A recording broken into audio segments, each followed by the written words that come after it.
In this tutorial, I'm going to show you guys how to change the text size on your TikTok.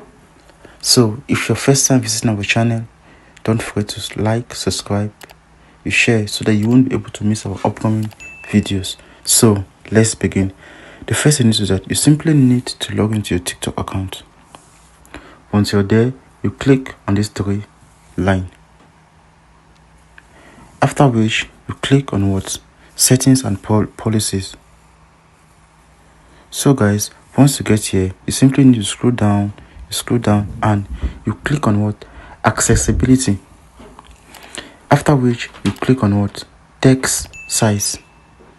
So here now you can simply increase it if you want. As you can see, you can adjust the text size.